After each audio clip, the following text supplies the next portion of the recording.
थोडक्यात तुमच्या वडिलांनी जे तुमच्यावरती संस्कार केले ते सोबत आहेतच, येस. परंतु वडिलांच्या आणि तुमच्या विचारधारामध्ये वेगळेपण आहे असं तुम्हाला म्हणायचं का? किती महापालिकाची शाळा, किती CBSE दर्जाचे झालेले आहे. आपण फुले शाहू आंबेडकरांच्या विचारधाराच्या चळवळीतून घडलात, लोकांमध्ये काम केलं, चळवळीमध्ये काम केलं. पुणे महापालिका निवडणुकीला सामोरे जाताना भारतीय जनता पक्ष का?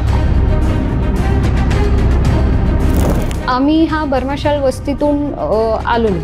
नमस्कार, मी अमोल आवचिते आपलं सिविक मिररमध्ये स्वागत करतो. पुणे महापालिका निवडणुकीच्या पार्श्वभूमीवर आपण इच्छुक उमेदवारांसोबत संवाद साधत आहोत. 15 जानेवारी रोजी या निवडणुकीचं मतदान होणार आहे. त्यापूर्वी इच्छुक उमेदवारांकडून जोरदार प्रचार केला जातो आहे. आज आपण संवाद साधत आहोत. पुणे महापालिका निवडणुकीला प्रभाग क्रमांक 2 फुलेनगर नागपूर चाळमधून भाजपच्या महिला उमेदवार SC प्रभागावरून त्या निवडणुकीला सामोरे जात आहेत. त्या रेणुका चलवादी शिर्के यांच्यासोबत आपण संवाद साधतोय. नमस्कार. नमस्कार, जय भीम. मी ॲडव्होकेट रेणुका चलवादी शिर्के. तुम्हाला आपल्या सर्वांना शौर्य दिवसाच्या शुभेच्छा देते आणि तसेच नवीन वर्षाच्या देखील शुभेच्छा आपल्याला व्यक्त करते. आपण पुणे महापालिका निवडणुकीला सामोरे जाणार आहात. आपला राजकीय वारसा आहे. आपण फुले शाहू आंबेडकरांच्या विचारधाराच्या चळवळीतून घडलात, लोकांमध्ये काम केलं, चळवळीमध्ये काम केलं. पुणे महापालिका निवडणुकीला सामोरे जाताना भारतीय जनता पक्ष का? मी RPI आणि भाजपाची अलायन्सची उमेदवार आहे. तर शाहू फुले आंबेडकरांचे विचारधारा आणि दोन्ही पक्षाचे विचारधारा आमच्याशी जुळतात. एक सेक्युलर विचारधारा जुळतात आहे, म्हणून मी त्या पक्षात आहे. आपण म्हणतात की सेक्युलर भूमिका जुळती आहे. आपले वडील हुलगीजी चलवादी हे बहुजन समाज पार्टीचे महाराष्ट्राचे प्रभारी आहेत. ते अनेक दिवसांपासून पक्ष चालवतात. त्या पक्षाच्या विचारधारा आणि भाजपची विचारधारा किंवा आपल्या RPIची विचारधारा, हिंदुत्व म्हटलं जातं, वेगवेगळ्या विचारधारा आहेत म्हणून जातं. तर आपली उमेदवारी जाहीर झाल्यानंतर आपल्या वडिलांवरती टीका केली जाते. तर याचं वाईट वाटतं का आणि याला कसे उत्तर द्याल? ॲक्च्युली खरं म्हटलं तर हा इंडिव्हिज्युअल प्रॉस्पेक्टिव्ह आहे. माझे वडील आणि माझे आजोबा मला नेहमी, ज्यावेळेस माझं लहानपण या एज्युकेशन जे झालं, मला इंडिव्हिज्युअल म्हणूनच ओळखलं गेलेलं आहे. त्यांनी कधी मला असं म्हटलेलं नाही की त्यांच्या आयडेंटिटीमधून मी पुढे यायला पाहिजे, स्वतःची आयडेंटिटी क्रिएट करायला. आणि भारतीय संविधानाने मला स्वतःचा इंडिपेंडेंट एक राईट्स दिलेले आहे. त्या राईट्सला घेऊन मी भारतीय जनता पार्टीला आहे. आणि माझ्या वडिलांना ट्रोल करणं हा त्यांचं चुकीचं आहे. कारण he is also an independent candidate, he is also an independent role त्यांच्या पक्षाला आहे. ते का असं नाही की ते भाजपामध्ये आहे या RPIमध्ये आहे. त्यांना स्वतःचं पर्सनल मत टाकायचा अधिकार देखील ज्यावेळेस संविधानाने दिलेला आहे, तर डेफिनेटली त्यांनी कुठल्या पक्षात राहायचा हा त्यांचं पर्सनल ॲस्पेक्ट असतो. आणि ज्यावेळेस मुलगी म्हणून मी आहे, तर मुलगीला सेपरेट आयडेंटिटी भेटावं म्हणून त्यांनी कधी मला थांबवलेलं नाही आहे. आणि मी सेपरेट आयडेंटिटी म्हणून पुढे येते. थोडक्यात तुमच्या वडिलांनी जे तुमच्यावरती संस्कार केले ते सोबत आहेतच, येस. परंतु वडिलांच्या आणि तुमच्या विचारधारामध्ये वेगळेपण आहे असं तुम्हाला म्हणायचं का? नाही, विचारधारा वेगळा नाही आहे. विचारधारा दोघांचे आमचे वेगळे नाही आहे. फक्त इथे हे आहे की कुठेही मुलीवर वडिलांचं बॉदरेशन नाही व्हायला पाहिजे, हा त्यांनी फ्रीडम दिलेलं आहे आम्हाला. आपण सांगितलं की शिक्षण त्यांनी दिलं आणि आपण शिक्षण क्षेत्रामध्ये देखील काम करता. येस. आपण एक खाजगी संस्था चालवता. दुसरीकडे पुणे महापालिकेच्या शाळांचा दर्जा उंचावत नाही आहे. तर त्यासाठी आपण काय कराल? खाजगी शाळा की महापालिकेची किंवा सरकारी शाळा, याला कोणाला तुम्हाला प्राधान्य द्यावं असं वाटेल? सर, खरं तर मी पण एक एडेड स्कूलमधून शिकलेली आहे. कॉन्व्हेंट एडेड स्कूलमध्ये जे स्टेट गव्हर्नमेंटकडून रन होते, तर डेफिनेटली मी प्राधान्य त्यालाच देणार. पण एक CBSE लेवलचं एज्युकेशन प्रोव्हाइड करायचा प्रयत्न माझा निश्चितच पहिले महापालिकाच्या शाळेमध्ये असणार आहे. आपल्यालाही माहिती आहे सर, पुणे सिटी हा विद्याचा माहेरघर म्हणतो, पण आज किती महापालिकाची शाळा, किती CBSE दर्जाचे झालेले आहे. तर मला असं वाटतं की बोटावर मोजण्यासारखेच ते CBSE झालेले आहे. आणि तिथलचे नगरसेवकचाच मोठा रोल असतो की त्या शाळेला तेवढे फॅसिलिटीज CBSE लेवलचं भेटावं आणि तेवढे फॅसिलिटीज माझ्याकडून त्या शाळेला भेटावं. जेवढे पण कॉर्पोरेशनची शाळा असेल, महापालिकाची जेवढी शाळा आहेत की तिथपर्यंत ते फॅसिलिटीज चांगले भेटले तर डेफिनेटली त्या लोक जे फीज अफोर्ड नाही करू शकते त्यांना पण इक्वल एज्युकेशन राईट भेटेल. म्हणजे थोडक्यात आपण सर्वच घटकातील समाजाला, विद्यार्थ्यांना एक समान शिक्षण पद्धती देण्याच्या विचारामध्ये आहात. हो. महिला उमेदवार म्हणून किंवा महिला म्हणून राजकारणामध्ये वावरत असताना कधी त्रास जाणवतो का? त्रास तर मला असं जाणवलं नाही, खरं बोलणार. कारण वारसा हा माझा सोशल वर्कचा असेल, मी कुठेही जाते तर माझ्याकडे माझ्या आजोबांचा आणि माझ्या वडिलांचं कामाचं एक गुडविल नेहमी लागतो. तर मला तरी ते जाणवलेलं नाही आहे. फिमेल कॅन्डिडेट म्हणून कधी डावललेलं नाही आहे. हां, पण एक आहे की एज्युकेशन मॅटर करतो. तुम्ही किती शिकलेले आहे आणि असं काही प्रसंग झालं तरी तुम्हाला तेवढं उत्तर देता जमतं. फुले नगर, नागपूर चाळ या भागामध्ये अनेक समस्या आहेत. तर तुम्हाला गांभीर्याने कोणत्या समस्या वाटतात आणि त्या सोडवण्यासाठी आपण काय पावलं उचलाल? सर, म्हणजे प्रत्येक एरियाचे वेगवेगळे समस्या आहे. तर त्याच्यासाठी मी सिम्पल एक 5M पॉलिसी म्हणून मी एका कॅप्शनमध्ये टाकलेलं आहे की मी त्याला सेग्रिगेट कसं केलेलं आहे. म्हणजे की हेल्थचा वेगळा केलेला आहे आणि स्ट्रीट लाईट वेगळा केला आहे आणि लीगल वेगळा केलेला आहे, एज्युकेशनचा वेगळा केलेला आहे आणि वुमेनसाठी वेगळा केलेला आहे. तर ह्या ह्याच्यामध्ये मी त्यांना हे 5 जे पॉईंट्स आहे माझे ते ऑल कॉर्नर्स कवर करतात ते माझ्या प्रभागातले.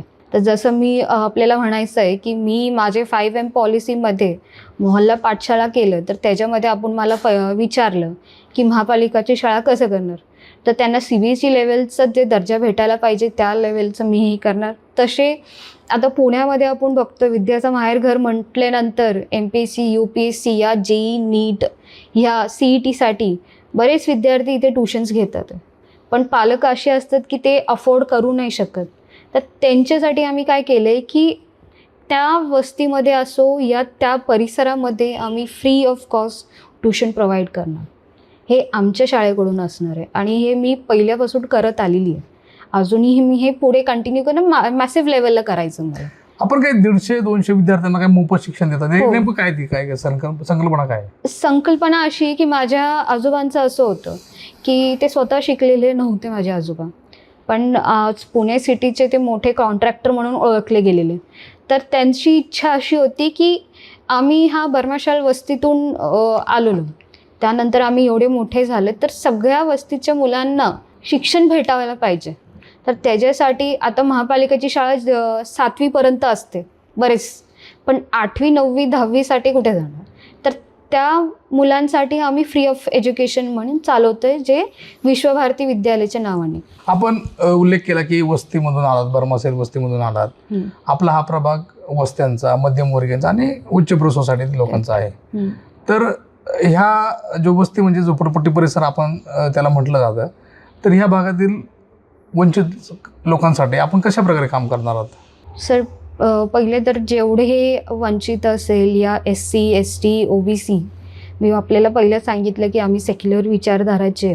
तर सेक्युलर विचारधारा असताना मला असं वाटतं की त्यांना फर्स्ट ऑफ ऑल की आपण वस्तीमध्ये बघतोय की एज्युकेशनचं, माझं पहिलं सांगितलं की मी पहिल्या एज्युकेशनचं भर तिथे देणार आहे आणि शिक्षण क्षेत्रातून आहे मी तिथे. माझ्याकडून तुम्ही म्हटले फ्री ऑफ कॉस्ट आहे, त्यांना एज्युकेशन कुठेही कुठल्याही महाविद्यालयात पाहिजे, पहिलं ते मी काम करणार आहे. त्यानंतर त्यांच्यासाठी एम्प्लॉयमेंटचं काम करणार आहे. एम्प्लॉयमेंटमध्ये माझं नेहमी म्हणणं असतं की माझ्या प्रभागामध्ये एकच IT पार्क आहे, कॉमर्स झोन. तर माझं नेहमी असतं की तिथे फर्स्ट लोकल आईट्सला प्रेफरन्स पाहिजे. तर माझं एवढं आहे की हे तिन्ही मी घटक कुठलं म्हणते SC, ST, OBC ह्या तिन्ही घटकांना पहिलं मी प्राधान्य तिथे देणार आहे की बाबा आरक्षण हा महाराष्ट्रामध्ये नाही, मला आरक्षण ह्याच्यासाठी तिथे हवं आहे की लोकल आईट्सला तिथे जागा पाहिजे. जेवढे वस्तीतले लोक आहेत त्यांना पहिलं एम्प्लॉयमेंट तुम्ही ग्राउंड स्टाफ म्हणून द्या, या शिकलेले चांगले तर तुम्ही ॲज अ ऑपरेटर म्हणून ठेवा. हा माझा कॉल. आपला हा अजेंडा आहे. यासोबतच आपण महिलांसाठी देखील एक मोठं काम केलेलं आहे. महिलांच्या कल्याणासाठी, सक्षमीकरणासाठी आपण चळवळ चालवता. तर नेमकी ही चळवळ काय आहे आणि महिलांसाठी कसे काम करणार आहात? सर, माझं जे मोहल्ला सशक्तीकरण आहे महिलांचा, तर त्याच्यामध्ये मी काय करते आहे की आम्ही एक 30-40 असे ग्रुप करून त्यांना घरी बसून काय बिझनेस करता येतो आहे का, त्याची फंडिंग्स हे करून त्या आपले सेंट्रल गव्हर्मेंटची स्मॉल स्केल बिझनेसेसचे फंड्स आहेत आणि त्यानंतर न्यू स्टार्टअप्स आहे, त्याच्यासाठी आम्ही त्या योजनांचा आम्ही तिथे वापर करून घेतो आहे आणि त्यांना स्मॉल स्केल स्टार्टअप स्टार्ट करून देतो आहे. आपण हे सर्व सांगत असताना आणि प्रभागामध्ये निवडणुकीमध्ये प्रचार करत असताना आपण लोकांमध्ये जाता, तर नेमके ते लोक काय समस्या मांडतात आणि ती समस्या ऐकून काय वाटतं? सर खरं तर बेसिकली मला एकच म्हणायचं आहे की आजपर्यंत खूप सारे कॅन्डिडेट्स आहे, सगळे कॅन्डिडेट्स तिथे जातात. बेसिक नीड्स तर काय असतात सर लोकांचे, फूड, शेल्टर, क्लोथ्स, पण त्याच्यामध्येच आहे. एक तर त्यांना ड्रेनेज पाहिजे, रोड पाहिजे, पाणी आणि लाईट्स, हे सगळे मॅन्डेटरी त्यांचे. पण माझं आणि माझ्या फॅमिलीचं असं म्हणणं आहे की एकदा तुम्ही निवडून आल्यानंतर इट इज युअर रिस्पॉन्सिबिलिटी की तुमचं कर्तव्य आहे की ते त्यांना भेटायलाच पाहिजे.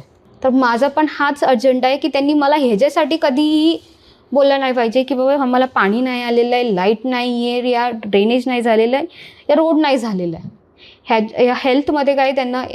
तर हा फर्स्ट प्रायोरिटी माझी असेल की त्या वस्तीमध्ये असो या कुठे असो की ह्याचा पहिलं त्यांना भेटायला पाहिजे की मी पुन्हा एकदा निवडणुकीला त्यांच्यासमोर गेलं तर त्यांच्याकडे हा प्रश्न सोडून दुसरे प्रश्न असायला पाहिजे की ताई आमच्याच ह्याच्यामध्ये काहीतरी वेगळा करा. आपण हे सांगितलंच, परंतु आपण आपल्या विरोधामध्ये देखील महिला उमेदवार असतील, तर ह्या महिलांच्या उमेदवारांच्या विरोधामध्ये आपण स्वतःला कसं सक्षम समजता?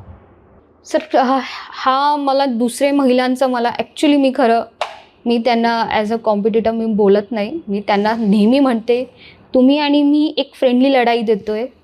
आपण हा कमी काळाचा इलेक्शन असतो, पण इथे महिला म्हणून माझी गरज तुम्हाला लागू शकते, तुमची गरज मला लागू शकते. मी त्यांना फक्त बेस्ट ऑफ लक विश करते. रेणुकाताई, आपण नुकताच एक सुंदर गोड कन्येला जन्म दिला आहात. अवघी 15 दिवस झालेले आहेत. ही जबाबदारी असताना आपण निवडणुकीच्या प्रचारामध्ये कशा उतरणार आहात, कशा सामोरे जाणार आहात? सर आपल्या भारताच्या इतिहासामध्ये कित्येक महिला असे आहे जे बाळासोबत अनेक कामं केलेले आहे. साधारण मी एकच उदाहरण आपल्याला देते. पुण्यामध्ये प्रसिद्ध असणारा बालगंधर्व चौकमध्ये एक पुतळा आहे. त्या पुतळ्यावर झाशी की राणी आहे आणि त्यांच्या पाठीशी त्यांचा लेकरू आहे. तर ते ज्यावेळेस लढाई करू शकतात आणि लढाई करून इंग्रजाच्या अगेन्स्ट अगर जिंकू शकतात. माझी तर फक्त हा 15 दिवसाची महापालिकेची निवडणूक आहे आणि त्याच्यामध्ये माझी आईचं सपोर्ट आणि माझ्या घरच्यांचा सपोर्ट भरपूर आहे. कारण मला जेवढं माझी आई सांगते की आम्ही जन्मलो होतो त्यावेळेस आमच्या घराचं काम होतं आणि त्यावेळेस एवढी फॅसिलिटीज नव्हते आणि ती आम्हाला सांभाळून अगर ती घराचं सगळं काम करू शकते तर मीही देखील हा निवडणुकीचा रिंगणाचा प्रचार देखील करू शकते. तुम्ही स्वतः बघताय की तुम्ही इंटरव्ह्यू माझ्या घरी घेताय. माझ्या घरी किती सायलेंट आहे, किती शांत आहे ती, आणि जे ती मला सोडून राहू शकते. आणि स्वतःला सक्षम कसं समजता? आपण एज्युकेशन म्हणता, आपण एज्युकेटेड आहात, वकील आहात, तर हा याचा फायदा होईल तुम्हाला असं वाटतं? सर सगळे पॉईंट्स तुम्हीच बोललेले की मी कशी सक्षम आहे, तर मला काय वेगळं बोलायची गरज नाही आहे त्याच्यासाठी. जाता जाता शेवटचा प्रश्न मी तुम्हाला विचारतो की मतदारांना आपण काय आवाहन कराल? मी मतदारांना एकच आवाहन करणार की RPI आणि भारतीय जनता पार्टीने हा तुम्हाला 2 नंबर प्रभागामध्ये 4ही उमेदवार यंग तरुण दिलेला आहे, वेल क्वालिफाईड दिलेला आहे. हा तुमच्यावर आहे की तुम्हाला नवीन चेहरा पाहिजे की काय. कारण तुम्ही तरुणांना संधी देणारे या जे चालत आलेलं आहे तसंच चालत राहणार आहे. तर हे तुमच्यासोबत तुमच्यापाशी हा प्रश्न ठेवते आहे आणि मला निश्चितच आश्वासन आहे की प्रभाग क्रमांक 2चे सर्व नागरिकांनी हा युवकलाच प्राधान्य देतील, जसं दोन्ही पक्षांनी युवकला प्राधान्य दिलेलं आहे. तर आपल्यासोबत होत्या रेणुका चलवादी शिर्के यांनी आपल्या प्रश्नांना मोकळेपणाने उत्तरं दिली आहेत. त्यांनी प्रभागाबद्दलचं असलेलं ध्येय, उद्दिष्ट आणि अजेंडा देखील आपल्यासमोर मांडलेला आहे. त्या शिक्षित उमेदवार असून इतर उमेदवारांच्या तुलनेत त्या सक्षम असल्याचा दावा करत आहेत. येणाऱ्या पुणे महापालिका निवडणुकीचा प्रचार त्यांच्याकडून जोरदार सुरू आहे. प्रचाराच्या दरम्यान आपण त्यांच्यासोबत सातत्याने संवाद साधणार आहोत. त्यांना पुणे महापालिका निवडणुकीमध्ये विजय मिळो अशी आपण या ठिकाणी इच्छा व्यक्त करूयात. त्यांना शुभेच्छा देऊयात. धन्यवाद. धन्यवाद.